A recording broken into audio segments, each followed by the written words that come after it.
Guys, thank you so much for joining me today. Spoken English course, day 7. I would like to introduce you to the modal verb would. मतलब आज आप would modal verb से दोस्ती करने वाले हैं। तो would modal verb हमें क्यों सीखना है? एक अच्छी जॉब के लिए, जॉब इंटरव्यू में इंटरव्यूअर से इंग्लिश में बात करने के लिए, सोशल गैदरिंग में अगर आप जाते हैं तो वहाँ पर बातचीत करने के लिए, अगर आपको पेरेंट्स टीचर मीटिंग में जाना है और बच्चों की प्रोग्रेस के सिलसिले में कुछ बात करनी है टीचर से, तो वहाँ पर भी आपको वुड का यूज़ करना होगा। सो आज की वीडियो आपके लिए बहुत ज़्यादा इंफॉर्मेटिव और हेल्पफुल होने वाली है। जो सेंटेंसेस आज हम आपको सिखाएंगे तो आपने 2 से 3 दिन इन सेंटेंसेस की प्रैक्टिस करनी है ताकि ये सेंटेंसेस आपके ब्रेन के सबसे इम्पोर्टेंट फोल्डर में सेव हो सकें और जब आप बोलने लगें तो आपको सोचना ना पड़े। आपने 3 दिन तक इन सेंटेंसेस की बहुत अच्छे से प्रैक्टिस करनी है। देन फिर आपने मुझे कमेंट सेक्शन में बताना है कि क्या आप वुड से जितने भी सेंटेंसेस शुरू हो रहे हैं क्या आप उन्हें बना पा रहे हो खुद से या नहीं। किस तरह के सेंटेंसेस हमें ये वुड मॉडल वर्ब सिखाने वाला है, तो सबसे पहले हम इसकी कुछ एग्जांपल्स देख लेते हैं। फॉर एग्जांपल, आपको बुरा तो नहीं लगेगा अगर मैं आपसे एक पर्सनल क्वेश्चन करूं तो? गाइस, अगर आपको इस सेंटेंस की इंग्लिश आती है तो जल्दी से कमेंट सेक्शन में लिखें। मुझे नहीं पता था कि अली मना कर देगा। जब मैं छोटा था तो मेरे ग्रैंडफादर मुझे कहानियां सुनाया करते थे। क्या तुम मेरे साथ चलना चाहोगे? तो इन सब सेंटेंसेस की इंग्लिश क्या होगी और इससे मिलते जुलते सेंटेंसेस हम इंग्लिश में कैसे बोल सकते हैं? इन सब सेंटेंसेस की अच्छे से आपने प्रैक्टिस करनी है और वीडियो को आप 2 से 3 बार जरूर वॉच करिएगा ताकि वुड से जितने भी सेंटेंसेस हमने बनाए हैं आप उन्हें अच्छे से समझ सकें, उन्हें अच्छे से सीख सकें। Would has many uses, out of which the first one is to make humble and polite request। यानी जब हम किसी से humble and polite request करना चाहते हैं तो हम would का यूज कर सकते हैं। फॉर एग्जाम्पल, क्या प्लीज आप थोड़ा सा ऊंचा बोलेंगे? Would you please speak a little up? Would you please speak a little up? क्या प्लीज आप थोड़ा सा तेज बोलेंगे? क्या प्लीज आप ये दरवाजा बंद कर देंगे? Would you please close the door? Would you please close the door? क्या प्लीज आप वो वाटर बॉटल पास कर देंगे? Would you please pass me that water bottle? Would you please pass me that water bottle? So guys, ये सारे sentences interrogative हैं। Sentences क्या से शुरू हो रहे हैं? मॉडल वर्ब वुड सबसे पहले आ जाएगा। Okay, would you please do that? Would you please do this? क्या प्लीज आप वो नहीं करोगे? Would you please stop doing that? Would you please stop doing that? क्या प्लीज आप मेरे लिए टैक्सी बुक कर देंगे? Would you please book a taxi for me? Would you please book a taxi for me? क्या please आप ये दोबारा बोलेंगे जो आपने अभी कहा? Would you please come again? या फिर आप इस तरह से भी बोल सकते हैं, would you please say that again? Would you please say that again? इसी तरह आप रिक्वेस्ट करने के लिए वुड के साथ एक एक्सप्रेशन का यूज कर सकते हैं, would you mind? Would you mind? Would you mind का मतलब होता है कि आपको बुरा तो नहीं लगेगा। ओके, तो इसके कुछ एग्जांपल्स देखते हैं। क्या प्लीज आप थोड़ा धीरे बोलेंगे? यानी आप थोड़ा सा आहिस्ता बोलेंगे? Would you mind speaking a bit low please? Would you mind speaking a bit low please? आपको बुरा तो नहीं लगेगा अगर मैं आपके साथ चलूं तो? Would you mind if I come along with you? Would you mind if I come along with you? Next sentences, क्या प्लीज आप अपनी गाड़ी यहाँ पार्क नहीं करेंगे? मोस्टली होता ऐसे है कि हम सामने वाले से कहते हैं कि तुम अपनी गाड़ी यहाँ पार्क मत करो, जो कि बहुत ही रूड बिहेव है। इससे सामने वाले को बुरा भी लग सकता है। Rather I would recommend you to use this expression, would you mind? Would you mind? और इस एक्सप्रेशन के साथ आप हमेशा वर्ब की आईएनजी फॉर्म का यूज करेंगे। Would you mind not parking your car here please? Would you mind not parking your car here please? Guys, English एक बहुत ही खूबसूरत लैंग्वेज है। यानी आपने जब किसी को किसी ऐसे काम से रोकना हो जिससे आप डिस्टर्ब हो रहे हैं या डिस्टर्ब होते हैं, तो आप इस एक्सप्रेशन का यूज करेंगे would you mind. For example, आप स्मोकिंग से डिस्टर्ब होते हैं, तो आप सामने वाले से इस तरह से कह सकते हैं, क्या प्लीज आप यहाँ स्मोकिंग नहीं करेंगे? Would you mind not smoking here please? Would you mind not smoking here please? Next sentence, would you mind turning the volume down please? यानी अगर आपको बुरा ना लगे तो आप टीवी की आवाज़ कम कर सकते हैं।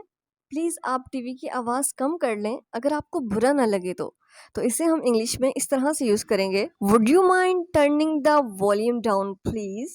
ओके। सेकंड, आप वुड का यूज़ तब करें जब आप पास्ट टाइम में फ्यूचर की बात करना चाहते हो। फॉर एग्जाम्पल, मुझे लगा कि सैम नहीं आएगा, यानी आपको पास्ट टाइम में फ्यूचर के लिए लगा कि वो नहीं आएगा या नहीं आएगी, तो यहाँ पर हम विल ना यूज करके वुड का यूज करेंगे। ओके, मुझे लगा वो नहीं आएगा, आई thought he would not come. मुझे लगा वो आएगा, आई थॉट ही वुड कम। उसने कहा वो 4 बजे आएगा, ही सेड, उसके बाद हम कॉमा लगाएंगे, he would come at 4 o'clock। He said he would come at 4 o'clock। मुझे नहीं पता था कि ऐसा होगा, I didn't know it would happen. I didn't know it would happen. Next sentence, मैंने कभी नहीं सोचा था कि ऐसा होगा, यानी पास्ट में फ्यूचर के बारे में नहीं सोचा था ऐसा। I had not thought, past perfect tense, 2 actions हैं। पहले एक्शन के लिए हैड प्लस वर्ब की third form, I had not thought it would happen. I had not thought it would happen. मुझे लगा वो मेरे पैसे वापस कर देगा, I thought he would return my money. I thought he would return my money. अगर आप अपनी प्रेफरेंस बताना चाहते हैं, फॉर एग्जाम्पल जैसे मैं चाय पीना पसंद करूंगा, I would like to have a cup of coffee please. I would like to have a cup of tea please. I would like to talk to you in person. I would like to talk to you in person, यानी मैं आपसे अकेले में बात करना चाहूंगा। In person, अकेले में बात करना। I would like to meet you some day. I would like to meet you some day, यानी मैं आपसे किसी दिन मिलना चाहूंगा। अगर आपने किसी को कोई सजेशन देना हो तो आप इस तरह से कहते हैं ना कि मैं आपको एक सजेशन देना चाहूंगा अगर आपको बुरा ना लगे तो। I would like to give you a suggestion if you don't mind. I would like to give you a suggestion if you don't mind. Next sentences है हमारे पास, क्या आप चाहेंगे कि मैं आपके बॉस से बात करूं? Would you like me to talk to your boss? Would you like me to talk to your boss? क्या आप चाहेंगे कि मैं आपके लिए म्यूजिक प्ले करूं? Would you like me to play some music for you? Would you like me to play some music for you? क्या आप चाहेंगे कि मैं आपको कहीं ड्रॉप कर दूं? Would you like me to drop you somewhere? Would you like me to drop you somewhere? What would you like to have? What would you like to have? आप क्या लेना चाहेंगे, यानी आप क्या खाना चाहेंगे? नेक्स्ट सेंटेंसेस है हमारे पास, I would have finished this work yesterday. I would have finished this work yesterday. Guys, आप रूल्स को जितना मर्जी समझ लें, परफेक्शनिस्ट होने की जरूरत नहीं है। आपका जो पहला टास्क है वो यही है कि आपको बोलना शुरू करना है।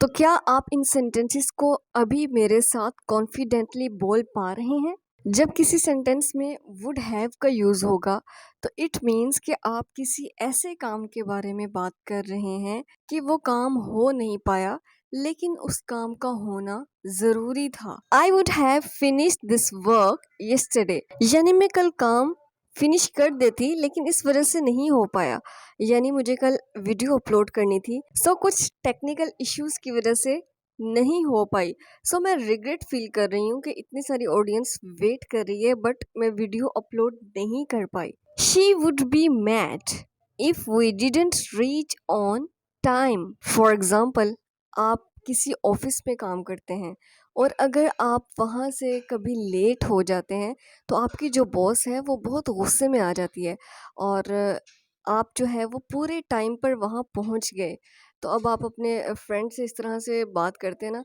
कि यार अच्छा हुआ हम वक्त पे पहुंच गए, वरना ये बिल्कुल पागल हो जाती हैं गुस्से से। तो आप इस तरह से कहते हैं, शी वुड बी मैड, ये तो बिल्कुल पागल हो जाती अगर हम टाइम पे ना पहुंचते।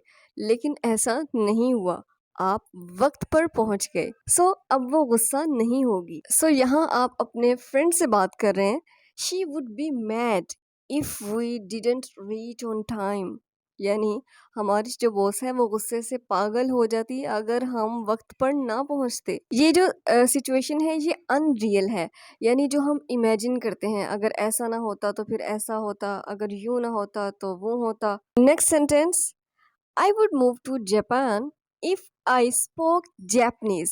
यहाँ पर भी आप इमेजिन कर रहे हैं कि अगर आपको जैपनीज आती, जैपनीज लैंग्वेज आती तो आप जापान चले जाते। यानी आपको किसी भी कंट्री में जाना है तो आपको वहाँ की लैंग्वेज आना ज़रूरी है। सो आप कोई भी कंट्री का जो है वो नाम ले सकते हैं। आपको टर्की जाना है, आपको बांग्लादेश जाना है, आपको यूनाइटेड स्टेट जाना है, कहीं पर भी जाना है। ये सेंटेंसेस जो है ये सेकंड कंडीशनल है, यानी आप इसमें अपनी इमेजिनेशन के बारे में बात करते हैं। Okay, next sentence, for example आपको कोई मीटिंग करनी है तो आप सामने वाले से उसका जो है वो शेड्यूल पूछते हैं कि ये टाइम फ्राइडे वाले दिन ठीक रहेगा या नहीं।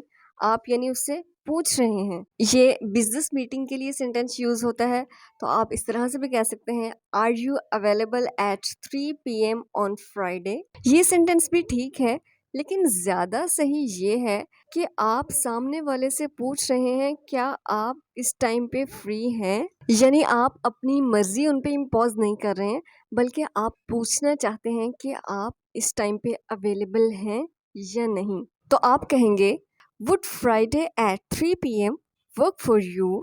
Would Friday at 3 PM work for you. Time से पहले हमेशा एट आता है। अगर आप टाइम नहीं भी फिक्स करना चाहते तो आप वैसे ही पूछ सकते हैं क्या आप फ्राइडे के दिन अवेलेबल होंगे। इस तरह से भी कह सकते हैं, would Friday work for you, या would Friday be okay for you, would Friday be alright for you, would Friday work for you. ये नेचुरल सेंटेंस है, सबसे ज़्यादा बेस्ट लग रहा है तो आप इसे यूज़ करें। I knew he would not answer your call. यहाँ आप सामने वाले को बता रहे हैं कि मैं जानता था कि वो तुम्हारी कॉल रिसीव नहीं करेगा। I knew he would not answer your call. Next sentence, जब आप पास्ट टाइम की कोई अपनी हैबिट के बारे में बताएंगे ना कि मैं ये काम किया करता था, मैं वहाँ जाया करता था, यानी आप अपनी किसी भी हैबिट के बारे में बता रहे हैं, तो वहाँ पर भी हम वुड का यूज़ करेंगे। पास्ट टाइम के रिपीटेड एक्शंस की बात करने के लिए भी हम वुड का यूज़ करते हैं। ओके, मैं अपने पास्ट को याद करूं और कहूं कि जब मैं कॉलेज में थी तो मैं इस जगह पर आया करती थी, यानी ये जगह मुझे पसंद थी तो मैं अक्सर इस जगह पर आया करती थी। Back in college I would often, often मतलब अक्सर, I would often come to this place. To this place, यहाँ पर टू क्यों आया? डायरेक्शन के लिए, डेस्टिनेशन के लिए। सो टू दिस प्लेस, इस जगह पर। Okay, back in college I would often come to this place. Okay, तो यहाँ पर अब आप मुझे बताएं कि जब मैं छोटा था तो मैं अपने दोस्त के घर जाया करता था। जब मैं छोटा था मैं क्रिकेट खेला करता था, मैं फुटबॉल खेला करता था, मैं बैडमिंटन खेला करता था। व्हाटएवर, आपकी कोई भी एक्टिविटी है जो आप किया करते थे, उस एक्टिविटी को मुझे कमेंट सेक्शन में बताएं। Alright guys, I love you so much. Thank you very much for being with me till the end. I'll meet you in the next video very soon. Keep practicing, keep learning.